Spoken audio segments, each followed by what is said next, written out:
दुनिया की नजरें इस वक्त खाड़ी के उस समंदर पर टिकी हैं जहां बारूद की गंध और मौत का साया मंडरा रहा है। एक तरफ डोनाल्ड ट्रंप का बवंडर है जो 7 समंदर पार से ईरान को खाक करने की कसम खा चुका है, तो दूसरी तरफ तेहरान की गलियों से गूंज रही एक नई ललकार, नो सरेंडर। ईरान ने साफ कर दिया कि वो घुटने नहीं टेकेगा बल्कि युद्ध का अंत करेगा। लेकिन इस बार कहानी में एक नया और खतरनाक मोड़ आ चुका है। दुनिया जिसे छोटा खामिनेई कह रही है, वो मुस्तबा खामिनेई अब कमान संभाल चुका है। नया कमांडर, नई रणनीति और हमले इतने भयंकर कि तेल अवीव से लेकर हाइफा की रिफाइनरी तक सिर्फ आग का दरिया नजर आ रहा है। ट्रंप वर्सेस मुस्तबा, कौन टिकेगा, कौन मैदान छोड़ेगा? आज के स्पेशल शो में बात इसी की। तो आप देख रहे हैं हमारा और आपका सबसे पसंदीदा शो पब्लिक डिमांड।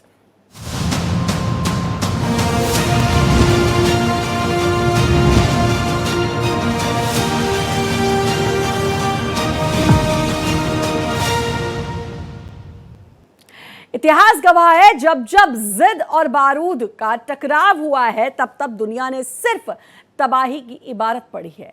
आज 10 मार्च 2026 की तारीख शायद उन्हीं काली रातों में से एक है जिसे आने वाली नस्लें महाविनाश की दस्तक कहेंगी।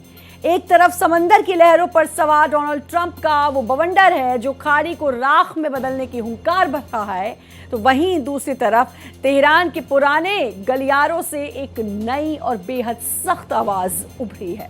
मुस्तबा खामिनेई, जिसे दुनिया छोटा खामिनेई कह रही है, उसने युद्ध की कमान संभालते ही साफ कर दिया कि ईरान के शब्दकोश में सरेंडर जैसा कोई शब्द है ही नहीं। हाइफा की रिफाइनरी से उठता धुआं आसमान को काला कर रहा है और जॉर्डन की जमीन पर गिरती मिसाइलें बता रही हैं कि ये जंग अब 2 देशों की नहीं बल्कि सरहदों के पार जा चुकी है। कैसे जॉर्डन में जर्मन बेस को दहराकर ईरान ने तीसरे विश्व युद्ध की घंटी बजा दी है। क्या मुस्तबा समंदर में ऐसा गदर मचाएगा जिसे रोकना नामुमकिन होगा?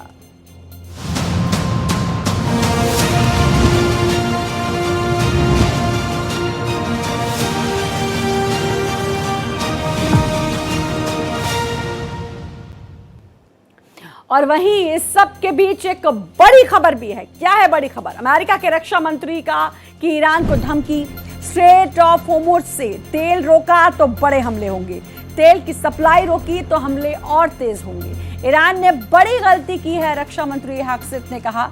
पड़ोसियों पर हमला करके ईरान ने बड़ी गलती की है। तो अब ये अमेरिका ने कहा है कि पड़ोसियों पर हमला करके बड़ी गलती। अमेरिका के रक्षा मंत्री ने ईरान को साफ धमकी दी है और कहा कि स्ट्रेट ऑफ होर्मुज से तेल रोका तो हमले और बड़े होंगे, तेल की सप्लाई रोकी तो हमले तेज होंगे। ईरान ने बड़ी गलती की है, रक्षा मंत्री हैक्सेट ने ये बयान दिया। पड़ोसियों पर हमला कर ईरान की ये बड़ी गलती है।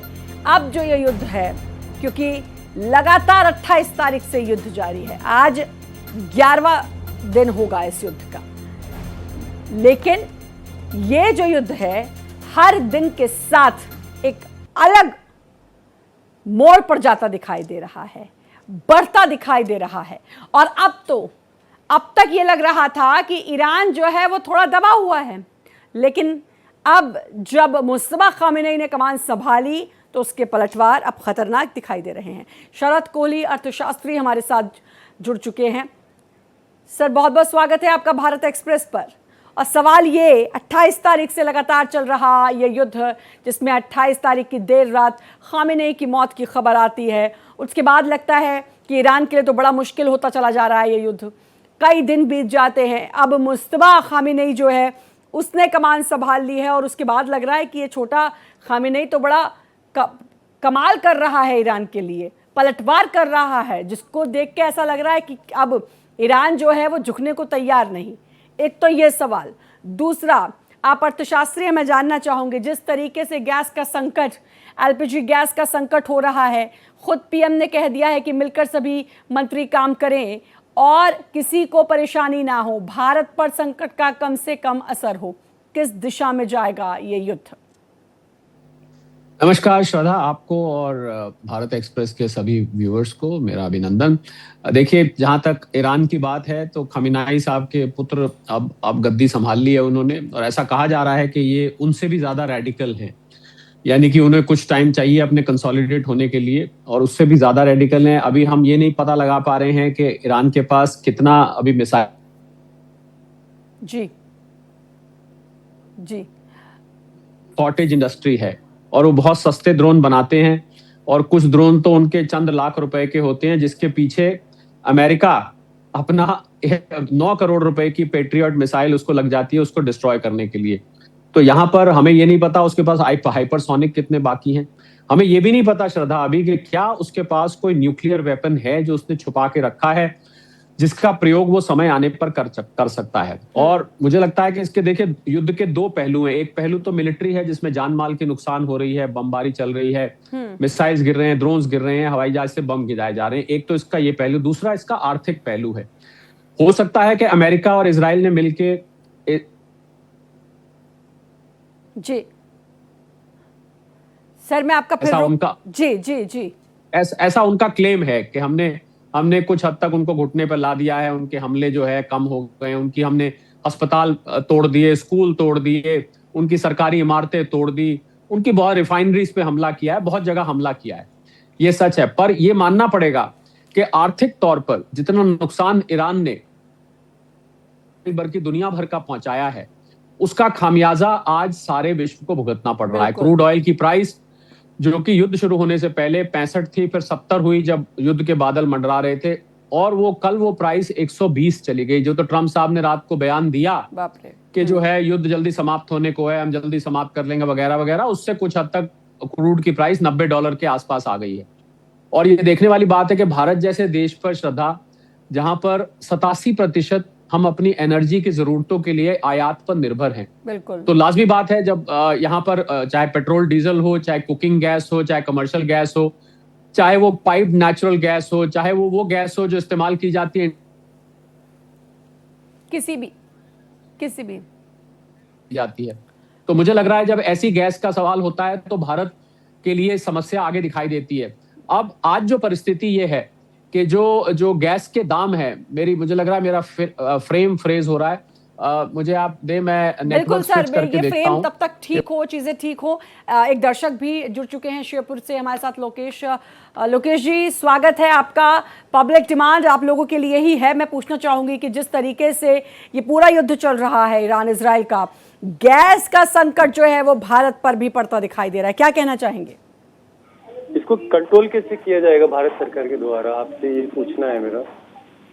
भारत सरकार लगातार इसकी तरफ काम कर रही है, और जो खबरें ऐसी आई हैं लोकेश जी कि भाई अब पीएम ने भी कहा है कि सभी मंत्रियों को निर्देश दिए गए हैं कि आप मिलकर काम करें और भारत पर इसका संकट जो है कम से कम पड़े। हालांकि जिस तरीके से हमारे जो लगातार मेहमान भी जुड़े हुए हैं, शरद जी ने बताया भी कि जब ट्रंप का ये कल बयान आया कि युद्ध समाप्ति की ओर है तो उसके दाम जो है क्रूड ऑयल के गिरे हैं। मतलब ये संकट तो है, अब ये देखना होगा, जो आपका सवाल है बहुत वाजिब है, कि अब देखना होगा कि कैसे भारत सरकार इससे अपने देश के लोगों को बचा पाती है, क्योंकि ये बड़ा एक संकट है और इसके बिना हम कल्पना नहीं कर सकते। शरद सर, यही है, देखिए अभी एक कॉलर जुड़े और उनका भी यही सवाल था कि सरकार इससे कैसे डील करेगी अगर ये युद्ध और चला। अभी 10-11 दिन हो चुके हैं। देखिए, सरकार कुछ दिन तक तो इसको मैनेज कर सकती है, पर हमें नागरिक होने के नाते ये समझना पड़ेगा कि आखिर एक लिमिट तक इसको सरकार हैंडल कर सकती है। जी जी जी तो उसमें हर नागरिक का यह कर्तव्य बन जाएगा कि वो नागरिक अपनी तरफ से भी किफायत करे। जब युद्ध की परिस्थिति होती है तो मुझे लगता है देश का हर नागरिक एक सिपाही का रोल प्ले करता है। हर देश के नागरिक को सिपाही बन जाना चाहिए। तो मुझे लग रहा है कि लोगों को, अब हम उम्मीद करते हैं कि भारत के जितने रिजर्व्स हैं, भारत के पास स्ट्रेटेजिक पेट्रोलियम रिजर्व्स हैं, विशाखापट्टनम में है, मैंगलोर में है, पेद्दूर में है, जब तक वो, अगर उससे उनके खत्म होने से पहले युद्ध खत्म हो जाता है तो परिस्थिति सुधर जाएगी। परंतु अगर युद्ध लंबा चलता है तो लाजमी बात है देश के हर नागरिक को इसमें अपना सहयोग देना पड़ेगा। मैं सलाह लोगों को ये दूंगा कि जो कुकिंग गैस है, जो आपके खाना बनाने की गैस है, उसका प्रयोग आप किफायत से करें। उसको मैंने देखा है बहुत सारे लोग गैस जला के और इधर उधर काम करते रहते हैं, उसकी बचत करें। सरकार ने भी बिल्कुल, अब हमें मिलकर इस पर काम करना होगा, जैसा कि आप कह रहे हैं कि हाँ, 2 सिलेंडर्स के बीच में जो गैप है वो 25 दिन का हो गया है।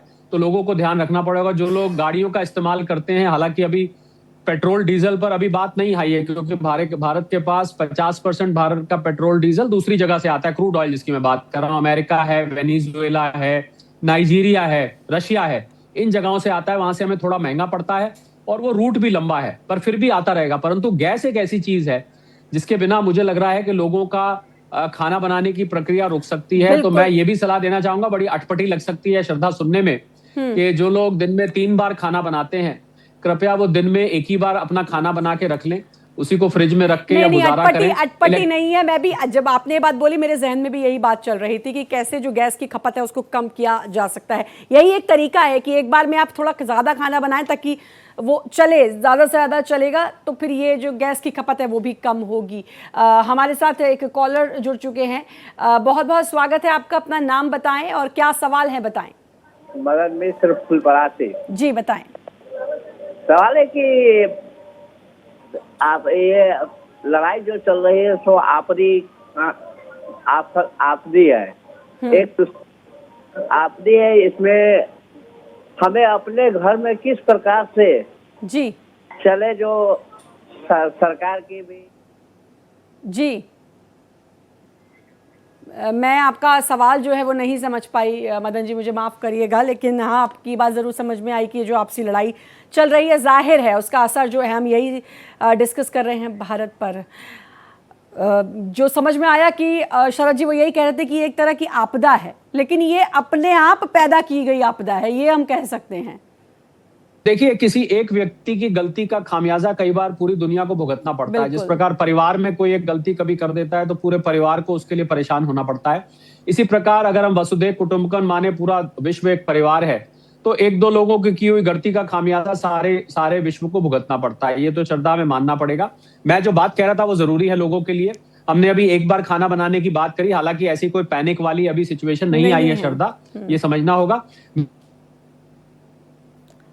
बिल्कुल, अभी पैनिक वाली सिचुएशन नहीं है, लेकिन धीरे धीरे जो खबरें आ रही हैं, कल ही मैंने पढ़ा कि एक होटल जो है वो कुछ दिन के लिए बंद करना पड़ा क्योंकि कमर्शियल गैस की एक इशू आ रहा है।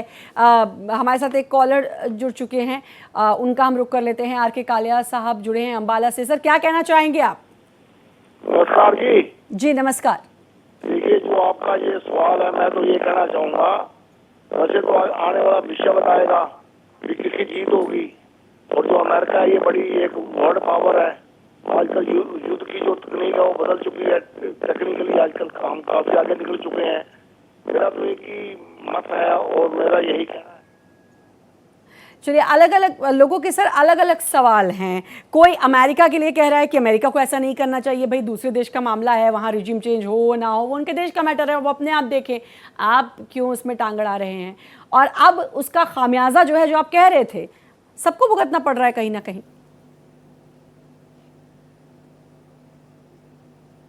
इजराइल के अपने कारण हो सकते हैं इसको करने के, पर सवाल तो ये है कि जो दुनिया की आबादी है, खासकर वो देश जो तेल के आयात के लिए निर्भर हैं, उन देशों, भारत है, चीन है, ये ऐसे देश हैं जो तेल के आयात पर बहुत भारी तरीके से निर्भर हैं।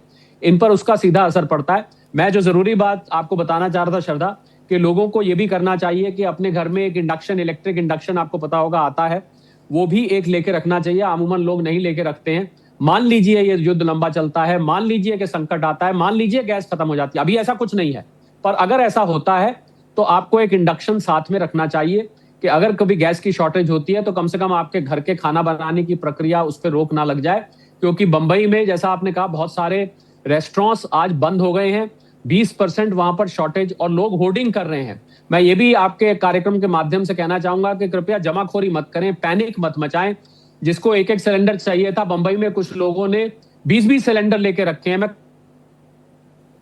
बिल्कुल, ये जो लोग स्टॉक में रख लेते हैं, खबर सुनते ही आपने इंडक्शन वाली बात कही सर, तो मेरे दिमाग में ये चल रहा था कि अब इंडक्शन ऐसा ना हो उसके दाम बढ़ जाए, कि सब लोग इंडक्शन खरीदेंगे, क्योंकि वो एक सोर्स बचेगा आपके पास खाना बनाने का, तो कहीं इंडक्शन के दाम जो है वो आसमान ना छूने लग जाए। ये होता है। और आपने बात कह ही दी कि भाई जो सिलेंडर्स हैं लोग उनको स्टॉक में रख रहे हैं, 20-20 सिलेंडर से स्टॉक में रख लिए। ये एक ना कोलैब करके सबको चलना होगा। अगर ये मुसीबत इतनी ज्यादा बढ़ती तभी निकल पाएंगे हम इससे।